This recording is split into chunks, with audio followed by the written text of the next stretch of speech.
저는 오늘 이 시간에 새로운 피조물 이런 제목으로 함께 말씀의 은혜를 나누고자 합니다. 우리가 교동문에서 함께 봉독을 했지만 다시 한번 보겠습니다. 엘리사가 다시 길갈에 이르니 그 땅에 흉년이 들었는데 선지자의 제자들이 엘리사 앞에 앉은지라. 엘리사가 자기 사환에게 이르되 큰 솥을 걸고 선지자의 제자들을 위하여 국을 끓이라 하며, 한 사람이 채소를 캐러 들에 나가 들포도 덩쿨을 만나 그것에서 들호박을 따서 옷자락에 채워 가지고 돌아와 썰어 국 끓이는 솥에 넣되 그들은 무엇인지 알지 못한지라. 이에 퍼다가 무리에게 주어 먹게 하였더니 무리가 국을 먹다가 그들이 외쳐 이르되 하나님의 사람이여 솥에 죽음의 독이 있나이다 하고 능히 먹지 못하는지라. 엘리사가 이르되 그러면 가루를 가져오라 하여 솥에 던지고 이르되 퍼다가 무리에게 주어 먹게 하라 하매 이에 솥 가운데 독이 없어지니라. 오늘 본문의 배경은 이렇습니다. 이 길갈이라고 하는 곳에 엘리사가 세운 선지자 학교가 있었습니다. 그런데 그 땅에 이제 흉년이 들었죠. 엘리사가 자기 사환에게 이제 큰 솥을 걸어놓고 선지자의 제자들이 먹을 국을 끓이라 그렇게 이제 말합니다. 사환이 국을 끓이고 있는 사이에 한 사람이 채소를 캐러 들에 나갔다가 이제 들포도 덩쿨을 발견했습니다. 그래서 덩쿨에서 이제 들호박을 따다가 이제 옷자락에 가득 담아 가지고는 이제 들어와서 숭숭 썰어서 국 끓이는 솥에 넣었습니다. 그런데 선지자의 제자들이 그 국을 먹으려고 맛을 보다가 그들이 소리를 질렀습니다. 하나님의 사람이여 국에 독이 들어있나이다. 그래서 그들이 그 국을 먹지 못하고 있는데 엘리사가 이제 밀가루를 가져오라 그렇게 말합니다. 그리고는 그 밀가루를 솥에 뿌렸습니다. 이제는 먹어도 되니 제자들에게 떠다가 주라 그렇게 말합니다. 다시 떠온 국을 먹어보니까 정말로 이 사망의 독이 싹 없어졌습니다. 아주 맛있는 국으로 이제 변화됐습니다. 보니까 여기 솥에 있는 국의 그 독성분은 돌호박 때문이었어요. 이 열매는 아주 쓰다고 합니다. 그래서 이 사람에게 이제 복통을 일으킨다고 그래요. 신경 조직에까지 이제 영향을 주게 되면은 좀 많이 먹으면은 사람이 죽을 수도 있다고 합니다. 엘리야는 이 솥에 있는 독성분을 제거하기 위해서 가루를 집어넣었습니다. 솥에 독성분이 들어 있었지만 사환을 시켜서 그 국을 다 버리게 하지 않았습니다. 그 대신에 독성분이 들어 있는 그 치명적인 국을 먹기에 그리고 건강에 아주 좋은 국으로 바꾸어 놓은 것입니다.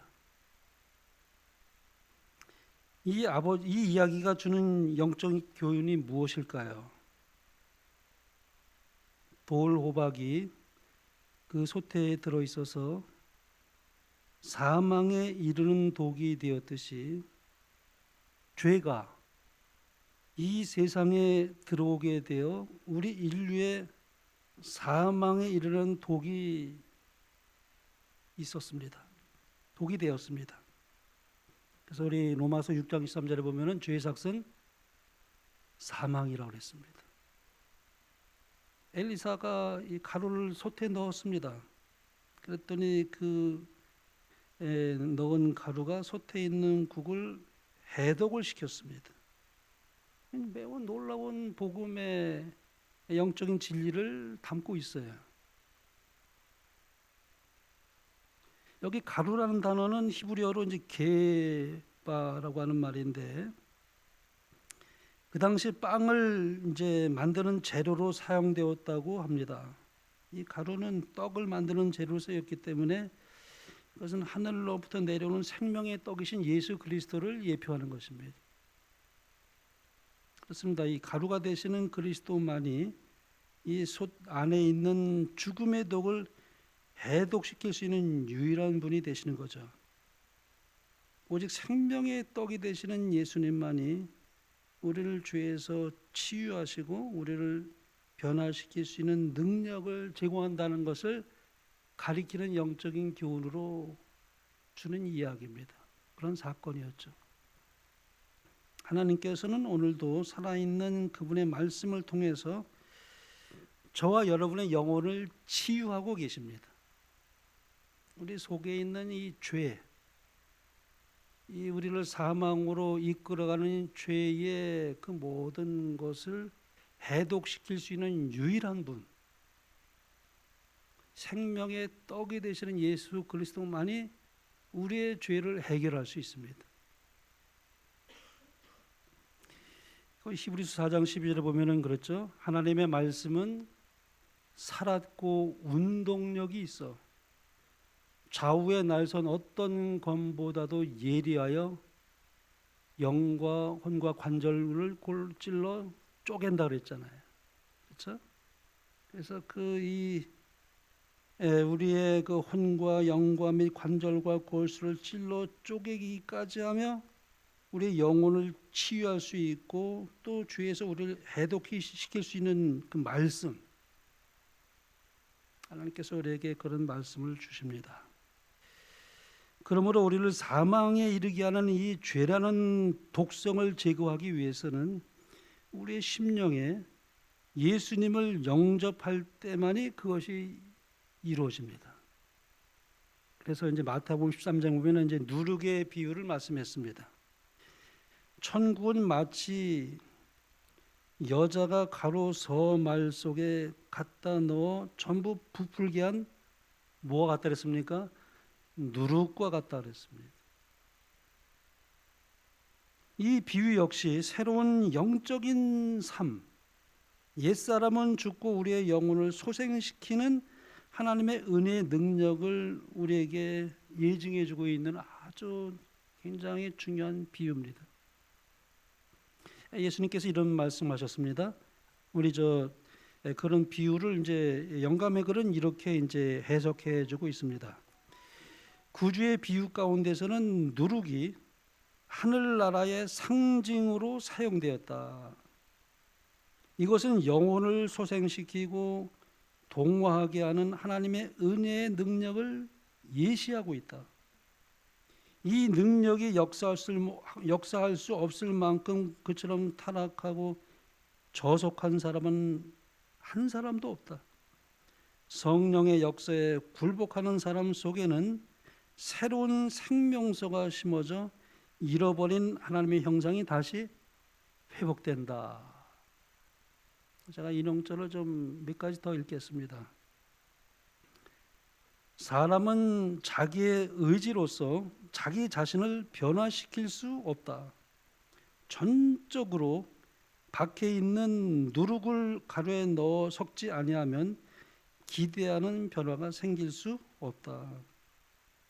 이와 같이 하나님의 은혜를 받지 아니하면 죄인은 영광의 날에 들어갈 자격을 이룰 수 없다. 이 세상이 줄 수 있는 차원 높은 모든 교양과 교육을 가지고도 죄인을 하늘의 자녀로 변화시킬 수 없다. 변화는 오직 성령의 역사로 말미암아 이루어질 수 있다. 또 한번 읽어봅니다. 가루 속에 넣은 누룩이 속에서부터 부풀게 하는 작용을 일으켜 점차 밖으로 나오는 것처럼 하나님의 은혜가 우리의 생애를 변화시키는 역사도 먼저 마음속이 새로워짐으로 이루어진다. 이런 악습, 저런 악습을 교정함으로 품성을 개선하려고 노력하는 사람들이 많이 있다. 그러나 이러한 방법으로 그리스도인이 되기를 바라는 사람들은 출발부터가 잘못된 것이다. 우리는 먼저 마음에서부터 시작해야 한다. 예수님께서 누룩의 그 비유를 말씀하신 것을 이렇게 이제 선지자는 영해하고 있습니다. 하나 더 있습니다. 가루 속에 감추인 누룩은 사람이 모르는 사이에 그 모든 가루를 부풀게 만든다. 이와 같이 진리의 누룩도 사람이 모르게 조용히 끈기 있게 마음을 변화시킨다.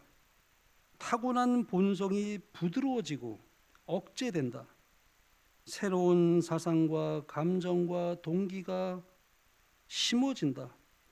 사람이 새로운 기능을 받는 것이 아니라 이미 가지고 있던 기능들이 성화되고 양심은 각성된다. 그리하여 인성을 가진 사람이 신의 성품에 참여한 자가 되고 이러한 우리의 성품의 아름다움과 완전함을 통해서 생활에 성품의 아름다움과 완전함을 통해서 그리스도께서는 영광을 받으시게 된다.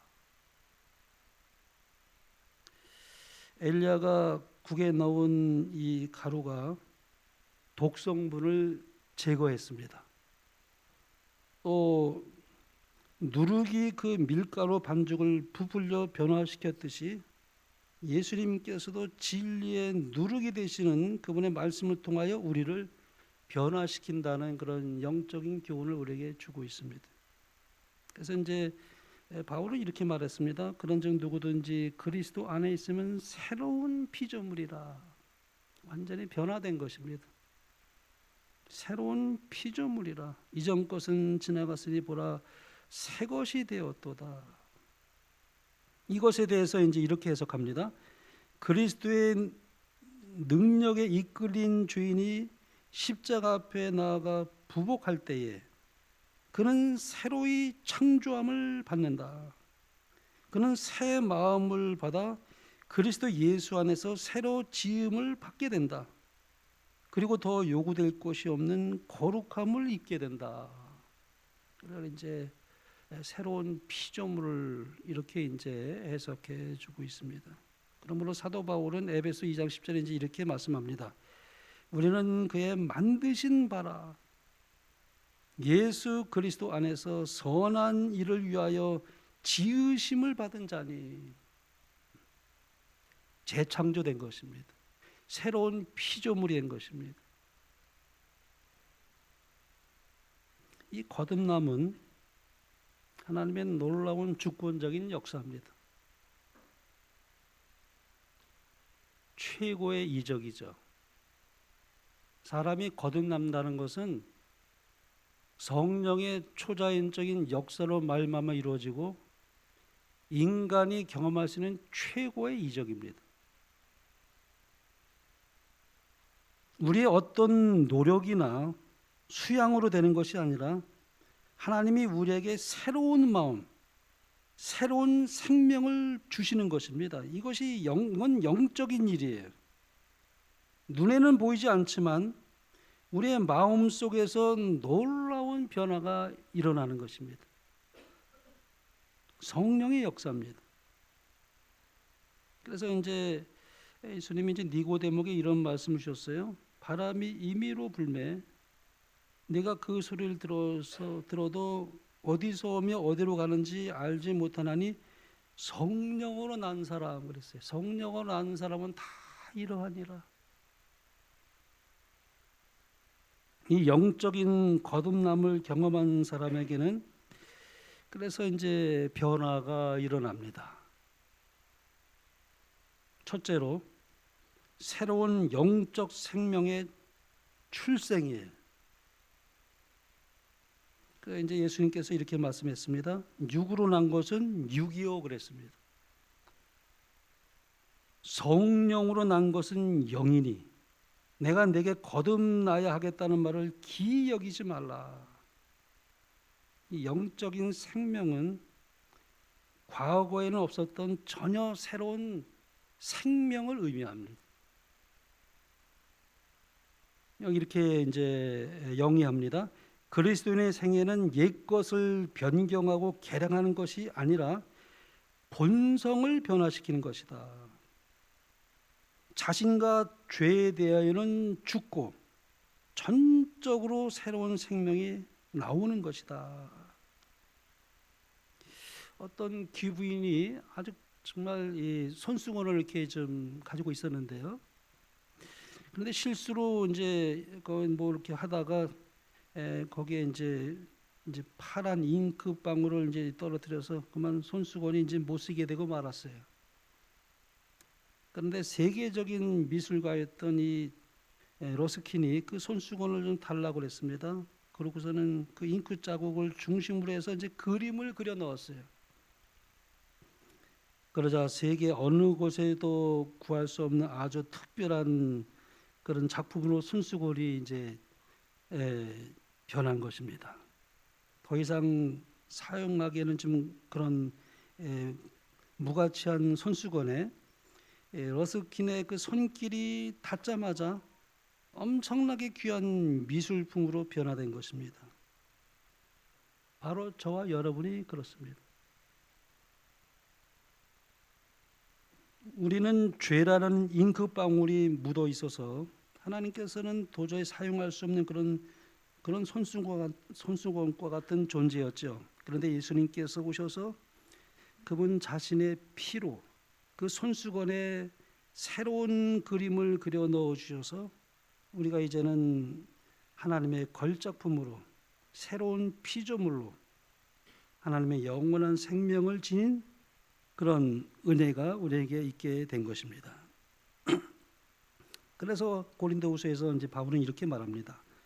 그런즉 누구든지 그리스도 안에 있으면 새로운 피조물이라. 이전 것은 지나갔으니 보라 새 것이 되었도다. 그 다음에 둘째로 우리는 새로운 성품을 소유하게 됩니다. 두 번째는 자 여기 이제 이렇게 베드로가 말하죠. 이로써 그 보배롭고 지극히 큰 약속을 우리에게 주사 이 약속으로 말미암아 너희로 정욕을 인하여 세상에서 썩어질 것을 피하여 신의 성품에 참여하는 자가 되게 하려 하셨으니 그랬습니다. 여기 성품이라는 말은요 품성을 가리키는 말은 아니에요. 우리 말로는 성품이라는 말을 품성으로 사용할 수도 있고 품성이라는 말을 성품으로 사용하기도 합니다. 뭐 그 큰 뭐 의미가 문제가 되지 않습니다. 그런데 여러분 원어상으로는 그렇지 않아요. 영어로 사용된 단어를 보더라도 우리가 쉽게 그걸 구분할 수가 있는데요. 성품은 영어로 nature 그랬어요. nature. 품성은 캐릭터라는 단어를 사용했습니다. 이 네이처와 캐릭터는 달라요, 완전히. 그러므로 신의 성품에 여기 참여했다는 말은 하나님의 성품, 다시 말하면 하나님의 본질에 참여했다는 말이에요. 이게 엄청난 말입니다. 우리 죄인이 어떻게 하나님의 본질에 참여할 수 있을까? 놀라운 역사입니다. 본질이 변화됐다는 것입니다.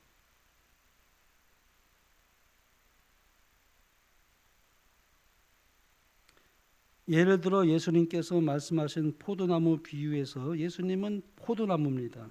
포도나무가 되시죠.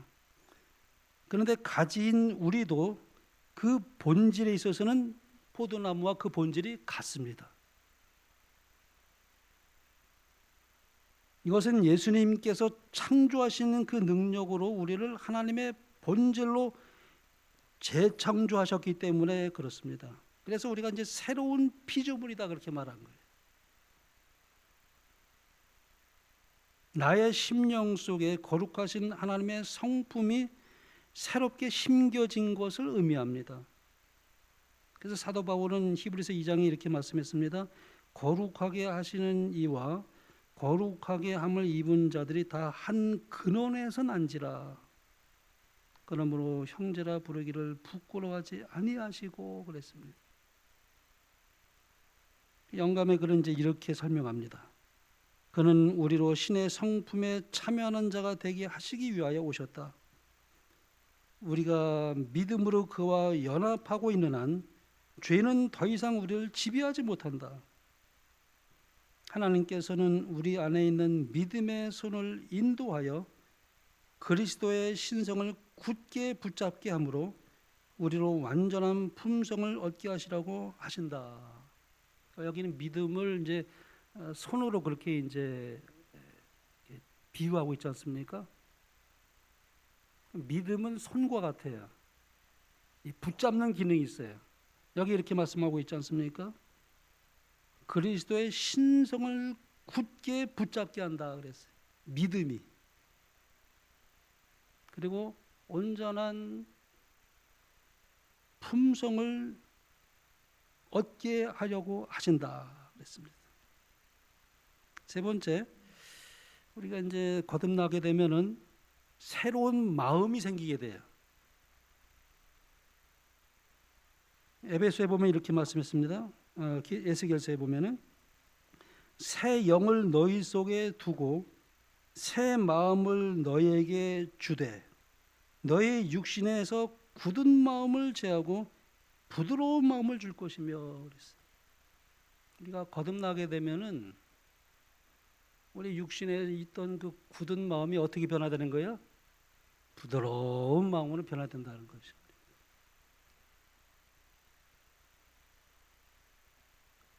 그전에는 말을 막 하는 사람이었어요. 함부로 말하고. 근데 말을 이제 제어하게 돼요. 그래서 덕 있는 말을 자꾸 하게 되고 상대방을 이제 이렇게 격려해 주는 말을 자꾸 하게 되고 위로하는 말을 자꾸 하게 되고 옛날에는 비아냥거리고 좀 그렇게 이제 말을 하다가 완전히 말하는 그 습관도 이제 자꾸만 달라지는 거예요.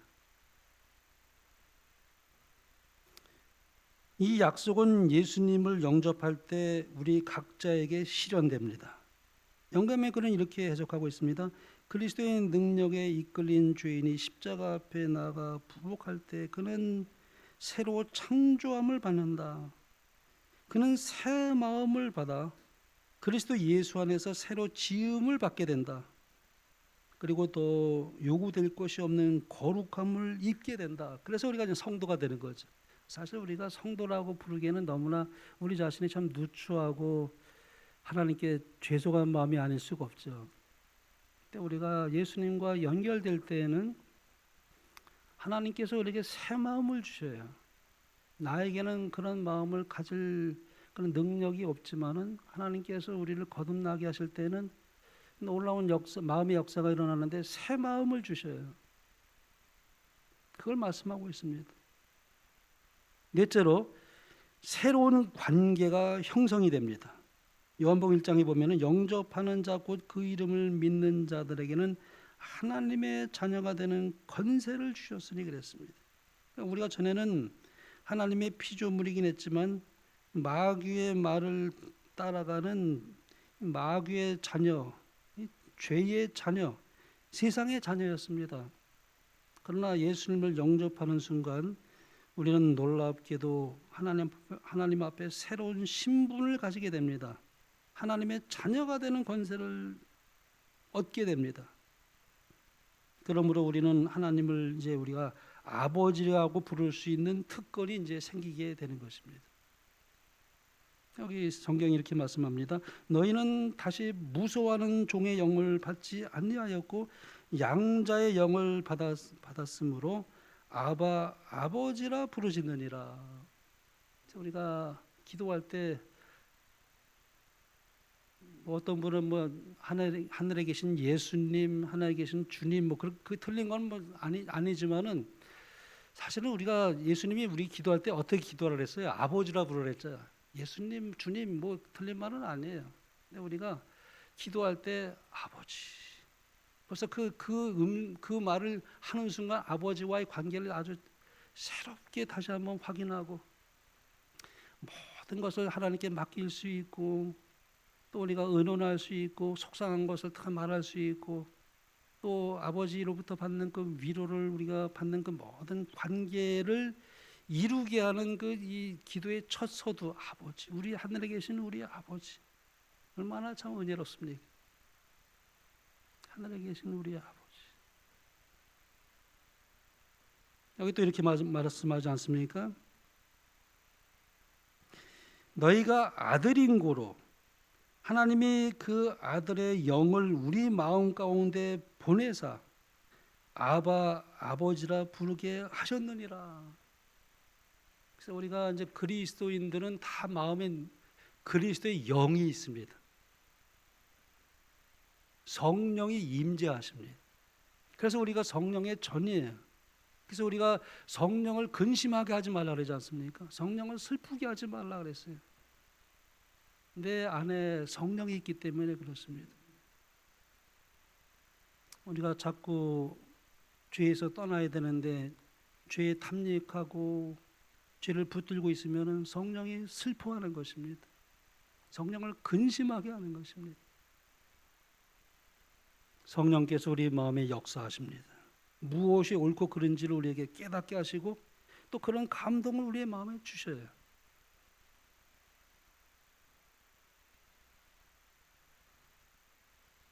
그러므로 이제 우리는 하나님을 아버지라고 부를 수 있는 하나님의 아들과 딸이 된 것입니다. 예수님이 이렇게 영감의 글은 이렇게 말씀했습니다. 예수님께서는 그분의 아버지를 우리의 아버지로 부르도록 가르치신다. 그분은 우리를 형제라 부르는 것을 부끄러워하지 않으신다. 구주께서는 우리를 하나님의 가족으로 영접하고 싶은 마음이 너무도 강하고 간절하셔서 우리가 하나님께 나아갈 때 사용해야 하는 첫 번째 말로 거룩한 관계를 보증하는 우리 아버지라는 말을 사용하게 하신다. 얼마나 참 놀라운 그런 해석을 우리에게 주고 있는지 모르겠습니다. 그러므로 우리가 예수 그리스도를 구주로 영접하는 순간 전 세계 모든 그리스도인들이 다 우리 형제와 자매가 됩니다. 참 놀라운 일이죠. 그래서 우리가 하늘에 가기 전에 우리가 이 땅에 있을 때부터 이렇게 서로 미리 알고 교제하며 함께 지낼 수 있도록 우리 숨모음교회 우리 믿음의 우리 성도들을 이렇게 서로 사귈 수 있는 그 은혜를 주신 것이 얼마나 감사합니까? 우리가 하늘에 가면 다 만날 사람도 아니겠습니까? 우리가 관계를 어떻게 바르게 하고 우리가 어떻게 서로 격려하고 위로하고 하나가 되어야 될지를 우리는 똑같이 하나님을 아버지라고 부를 수 있는 형제 자매이기 때문에 그렇습니다. 다섯 번째로 새로운 영적인 통찰력이 생겨요. 우리가 거듭나게 되면 새로운 영적인 통찰력이 생기게 됩니다. 그래서 영적인 세계를 우리가 이해할 수 있게 됩니다. 우리가 거듭나기 전에는 눈에 보이는 것만 추구했고 영적인 것엔 관심이 없었어요. 근데 우리가 거듭나게 되면은 자꾸만 영적인 것을 추구하는 마음으로 바뀌게 돼요. 왜요? 내 속에 주의 영이 계시기 때문에 그래요. 내가 거듭났나 거듭나지 않았나 자기 자신이 압니다. 여러분 자기 자신이 알아요. 왜? 그리스도의 영이 없으면 그리스도의 사람이 아니라고 그랬어요. 그리스도의 영이 있습니다. 그러니까 그리스도의 영이 기뻐하는 대로 살아가는 마음을 자꾸 주셔요. 우리가 육신을 쫓지 않고 그분의 영을 쫓아 행한 것을 기쁨으로 우리가 그렇게 변화되는 것이에요. 예수님께서 요한복음 3장에 니고데모에게 말씀했죠. 사람이 거듭나지 아니하면 하나님 나라를 볼 수 없느니라. 어제도 말씀드렸습니다만 이 말씀은 거듭나면 하나님 나라를 볼 수 있다는 말씀이죠. 영적인 눈이 뜨여지게 되고 영적인 귀가 밝아지게 되고 그래서 영적인 생각으로 세상을 전혀 다른 관점에서 보기를 시작합니다. 놀라운 사실이에요. 그래서 세상을 볼 때 선악의 대쟁투의 관점으로 이 세상을 보기 시작합니다. 세상을 바르게 볼 수 있는 시각을 열어줘요. 우리 각시대 대쟁투를 읽어보면은 이 마지막 때 어떻게 일어날 것에 대해서 아주 소상하게 미리 다 말씀했습니다. 얼마나 놀라운 축복인지 몰라요. 그걸 안다는 것이 얼마나 큰 축복인지 몰라요.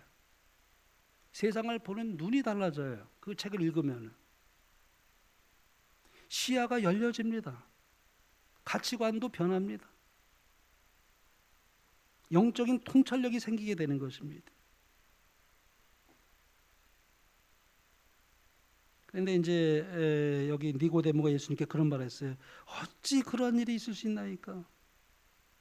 이렇게 질문했던 것으로 보아 이 니고데모는 아직 영적으로 그가 태어나지 않았기 때문에 예수님의 말씀을 도무지 이해할 수가 없어서 그런 질문을 하게 된 것이죠. 너 이거 벌써 율법의 교사인데 아직도 그것을 깨닫지 못하느냐 그랬어요. 율법의 선생인데도. 그러므로 새 생명을 얻은 사람만이 성경을 바르게 이해할 수 있는 눈이 열려지게 됩니다. 그래서 자기 가족을 보는 눈도 달라지게 돼요. 모든 것을 영적으로 보는 새로운 그런 통찰력이 생기게 됩니다. 50세 때 예수 그리스도를 영접했던 톨스토이가 이제 그 55세 때 이제 이런 글을 썼습니다. 나는 5년 전에 예수님을 믿게 되었는데 전에 원하던 것을 지금은 원치 않고 전에 원하지 않던 것을 지금은 원한다. 이런 고백을 했어요. 톨스토이의 그 가슴에 이제 새 생명이 아마 심겨진 것 같아요. 그래서 삶의 변화가 있는 것을 자기는 이렇게 표현한 것입니다. 영감에 그래도 이런 말씀이 있어요. 비슷한 표현인데요.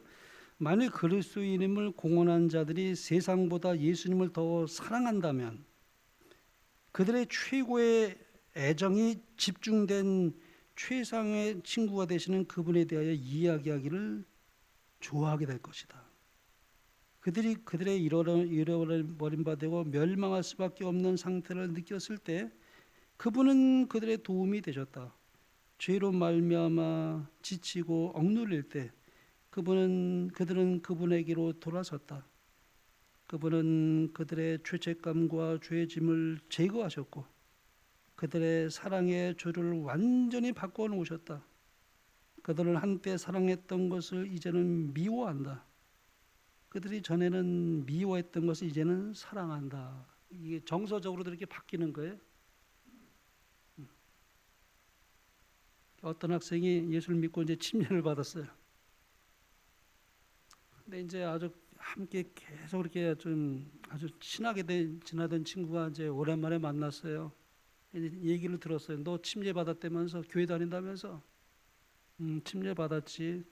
그래 뭐 침례 받았으면 뭐 달라진 게 있어? 그렇게 이제 물었어요. 침례 받은 친구가 글쎄 옛날에는 내가 죄를 쫓아다니는 그런 삶을 살았는데 이제는 죄가 싫어져 가지고 죄를 이제 피하는 도망다니는 그런 삶을 산다고나 할까? 이제 죄가 이제는 싫어졌어. 그런 얘기를 했어요. 그래? 그다음에 또 뭐가 달라졌는데? 그전엔 내가 교회 다녀도 뭐 그냥 다녔지 뭐. 목사님 말씀하던 뭐 귀에 들어오지도 않고 뭐 그냥 재미도 없고 지루하고 그냥 다녔지 뭐. 근데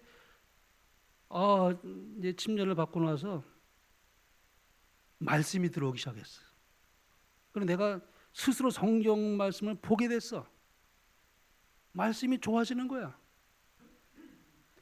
야, 이게 내가 옛날엔 그러지 않았는데 이게 그리고 예수님 얘기하기를 좋아하게 됐어.